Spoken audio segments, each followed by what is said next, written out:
Welcome to the Decision Desk HQ Forecast Model Review for the week of July 25th. I'm Dr. Liberty Vittert, Professor of Data Science. This week's big Senate movers include 2 open seats and 2 democratically held seats. In the House, things remain heavily in the GOP's favor. We'll run through all of the numbers next.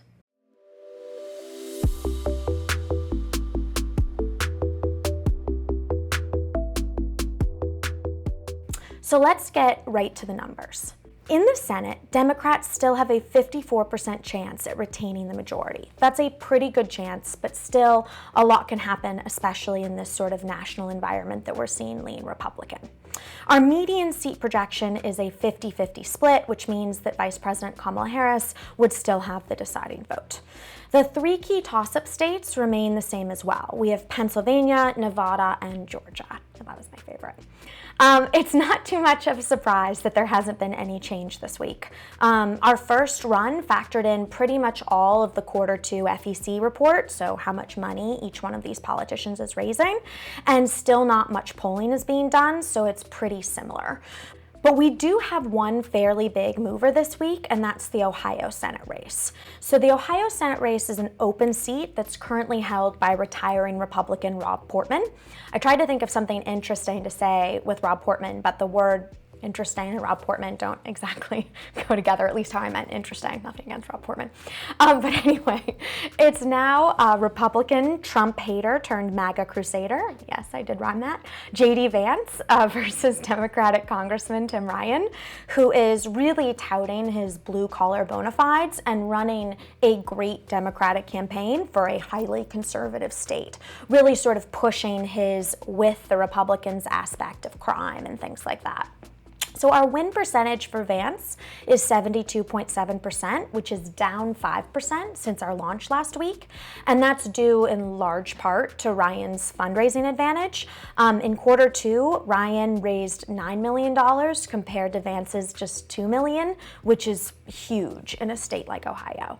However, with factors like the national environment of this cycle, things leaning Republican, inflation, it's the economy stupid, and I wasn't calling you all stupid, I was just saying the quote, and the partisan lean of the state, Ohio is likely to remain in Republican hands after November, even though that percentage is moving, but it's a pretty impressive run from Ryan. Since we launched our 2022 forecast model yesterday, we've received a lot of interest, great feedback, some, how would you put it? Less than great feedback, but you have to take the good with the bad, and we're happy to be part of an engaged election audience. We want to take a minute to highlight a couple of the most common questions and feedback points people have brought up. So first, no matter what anyone running for office claims, our model does not project outcomes of primaries that have yet to be held. They do not project primaries. Anyone that's used that the primary has not happened yet, we have a placeholder Republican or Democratic candidate. That's it. We are not projecting that they are going to win that primary. And there are some very guilty parties in this from last week. It is a very smart communications team play. We will give you that to say that we're predicting that they're going to win the primary, but it is factually incorrect. We simply have to have a candidate for both parties in each race, and we use one with legitimate chances of winning. So for example, in our Missouri race for Senate, it makes absolutely no difference to our model if the GOP candidate is Attorney General Eric Schmidt or Eric Greitens, who resigned as governor under a cloud of ethical concerns. Either one of them, it makes no difference who it is. Missouri is fundamentally a Republican state, and we have a lot more on this below. It should also go without saying that a forecast projection is not the same as an election night race call. Our forecasts are designed to provide information to help understand the current political environment. What are the variables are, where people are polling, what their money they're raising, what the state leans, demographic, everything, tons, 100 variables. And they'll certainly change as the environment changes as we get closer and closer to November 8th. One of our forecasts in particular has generated a good bit of attention, and we'd like to share why the model came out the way it did. So why is the Wisconsin Senate rated solid Republican? First is the incumbency. Whenever somebody is an incumbent, you have the edge. And the fact that Johnson beat Russ Feingold twice already. So Plus, given the fact that the general political environment is expected to be more favorable to Republicans than even in 2016, you have to look at the fact that in Wisconsin, Republicans won the House popular vote by 3 points in 2020. All 8 races were contested, which is a slightly blue-leaning year, and this is really not going to be a blue-leaning year, and they still won anyway. Plus, Wisconsin's demographics, low minority population, low percentage college educated, are in line with many of the reddest states in the country. So although demographics only have a minimal weighting in our model, they are a major reason why our fundamentals prediction for Wisconsin is more Republican than in Florida. So just to be clear, this does not rule out a Democratic win by any means, but the fundamentals very strongly favor Ron Johnson to win a 3rd term. Now on to the House.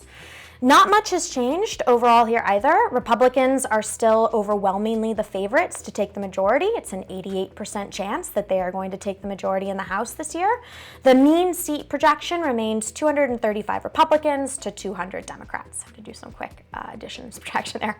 But I want to make sure that people know what the definition is of mean in this context when I say mean seat projection, because we use it a lot. So here's what I always tell my students. The mean, the median, and the mode, yes, I'm taking you back to high school, so don't get palpitations. The mean, median, and mode all can be used to describe the word average. So if someone says the word, it's the average, they could mean the mean, the median, and the mode. And those can be very different. So it's really important to know what those are. And if anyone ever says the word average, be like, no, which one is it? So what's the difference? Mode is the thing that comes up the most. So what is the most, if you have a state, which Republican, Democrat, Independent, or other, which one comes up the most? So if it's a Republican-leaning state, which one comes up the most? Republicans or Democrats, if it's a Democratic-leaning state. So then we have what's the difference between the mean and the median. The mean can be highly affected by outliers, by weighting things more than another. So why do we use it here? If you have a seat that leans 90, it's a Republican seat, it's been Republican forever, the Republicans are going to win it, they barely have a Democratic contender up against them, it's 99.9% a Republican seat. You want to weight that as more definitely Republican than a seat that has a 50.1% chance of being Republican. You obviously want to weight that more. So the mean allows you to do that. It weights things that have a lot more meaning, which we want to do. Whereas the median would treat that seat that's 50.1% chance of being Republican, it would rate it the same Republican as a seat that's 99.9% chance going to a Republican. So that's the difference between mean and median, is one allows for these outliers or these weighted averages to pull it along. So back to the numbers. We have, back away from high school, we have 14 toss-ups this week. 13 of them are the exact same as last week, but we need to add New York 18 into the mix. So this is very interesting. It's an open seat. It's a +3 Democratic partisan lean, and it moved less than a point to the Democrats last week, but that was enough to switch it from lean Republican to toss-up. So New York's congressional primaries are on August 23rd, so we don't know yet. They were delayed by court challenges to the original maps. Obviously, 2020 census happened. Based upon the population, you redistrict, giving different districts more people or cutouts of more people or less people based upon who lives there.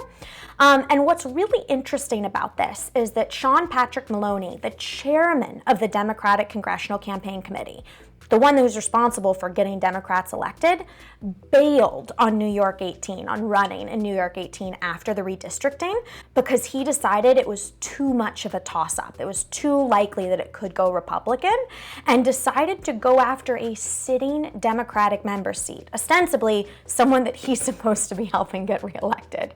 And it created this sort of huge domino effect where then that person went and ran for something else, yada, yada, yada. So that's it for our look at this week's Decision Desk HQ 2022 forecast model. You can explore the full model and our forecasts for all 435 House and 35 Senate seats at forecast.decisiondeskhq.com. I had to actually read our own website there, so let me try that again. Forecast.decisiondeskhq.com, and we'll put that link down in the description for you. Until then, I'm Dr. Liberty Vittert. Thanks so much for watching.